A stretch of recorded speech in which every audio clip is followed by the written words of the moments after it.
कब्रिस्तान की जमीन पर दुकानें बनाना कानूनी और धार्मिक रूप से गलत है। कब्रिस्तान एक पवित्र स्थान है जहां मृतकों को दफनाया जाता है और इसका उपयोग व्यावसायिक उद्देश्यों के लिए नहीं किया जा सकता। इस्लाम में कब्रिस्तान को पवित्र माना जाता है और इसका सम्मान किया जाना चाहिए। कब्रिस्तान की जमीन पर दुकानें बनाना धार्मिक भावनाओं को ठेस पहुंचाता है। कब्रिस्तान की जमीन का उपयोग केवल दफन के लिए किया जा सकता है, इसे व्यावसायिक उपयोग के लिए बदलना अवैध है। जी हाँ, हम बात कर रहे हैं इमली बाजार कब्रिस्तान वक्फ रजिस्टर्ड नंबर 13 शिया दाऊदी बोहरा कब्रिस्तान। आपको बता दें कि सामाजिक कब्रिस्तान की जमीन पर दुकानें बनाने से सामाजिक अशांति और विवाद हो सकते हैं, इसलिए कब्रिस्तान की जमीन पर दुकानें बनाने की अनुमति नहीं दी जानी चाहिए।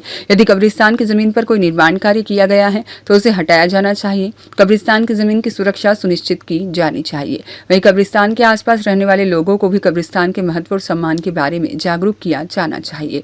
वक्फ बोर्ड के नियमों के अनुसार कब्रिस्तान में दुकानें और मकान नहीं बनाए जा सकते। कब्रिस्तान को धार्मिक और पवित्र स्थान माना जाता है और इसका उपयोग केवल दफने के लिए किया जाता है। वक्फ अधिनियम 1985 जो 2025 में संशोधन से पहले लागू था, वक्फ बोर्ड को यह अधिकार देता था कि वह किसी संपत्ति को वक्फ संपत्ति घोषित कर सके यदि उसे लगता था कि वह संपत्ति मुस्लिम कानून के तहत धार्मिक, पवित्र और परोपकारी उद्देश्यों के लिए समर्पित की गई थी। वक्फ अधिनियम 1995 और इसके संशोधन वक्फ संपत्तियों के अधिनियम पर केंद्रित है ताकि यह सुनिश्चित किया जा सके कि उनका उचित उपयोग और प्रबंध हो सके। कानून वक्फ को किसी मुस्लिम द्वारा धार्मिक और समाज के लिए लाभकारी उद्देश्यों के लिए चल या अचल संपत्ति के स्थायी दान के रूप में परिभाषित करता है। प्रत्येक राज्य का अपना वक्फ होता है और जो अपने अधिकार क्षेत्र में वक्फ संपत्तियों पर प्रशासनिक नियंत्रण रखता है। वो बहुत नेक नियत से काम कर रही है, बहुत पवित्र भाव से काम कर रही है।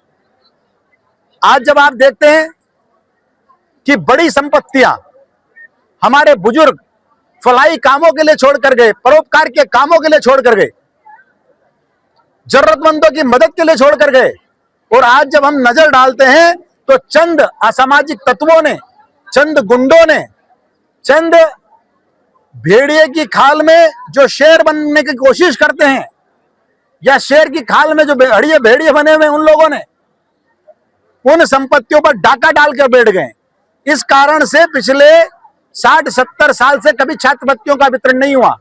तो आज जब उठे तब सवेरा की तर्ज पर हमारी प्रबंध कमेटियां काम कर रही है और अच्छे से अच्छा, बेहतर से बेहतर काम करने का प्रयास कर रही है। इसलिए आंकड़ों पर न जाते हुए हम क्वालिटी पर जा रहे हैं और आंकड़ों को भी इंशाअल्लाह ताला पूरी तरह से आगे बढ़ाएंगे। देखा जाए तो केंद्र में और राज्य में भी सरकार आती है, ये कब्जे क्यों नहीं छुड़ाया जा? देखिए सारी चीजें कानूनन होती है। अच्छा सवाल किया आपने। कब्जों को छुड़ाने के लिए धारा 54 बनी है। धारा 54 में लगातार सुनवाइयों का काम चालू हुआ है। धारा 54 के बाद 54(4) में हमको ट्रिब्यूनल में जाना होता है। 54(4) में हम ट्रिब्यूनल के पास जा रहे हैं और 54(4) में जब ट्रिब्यूनल फैसला करती है तो 55 के तहत प्रशासनिक अधिकारी उस पर से कब्जा हटाने का प्रयास करते हैं, कब्जा हटाने का काम करते हैं। और आप सब लोगों को जानकारी में होगा कि इंदौर में ऐसे बड़े बड़े कब्जे, जो आप समाचार पत्रों को मैं धन्यवाद देता हूं कि आपने अपने अनुसार उनकी कीमतें 100 करोड़ रुपए बताई है। ऐसा कब्जा हटाने का काम भी मध्य प्रदेश की सरकार ने किया है। डॉक्टर मोहन यादव जी के नेतृत्व में जो मजबूत सरकार मध्य प्रदेश में काम कर रही है, जो कानून के तहत काम कर रही है, उन्होंने पूरी। रियाज खान की रिपोर्ट।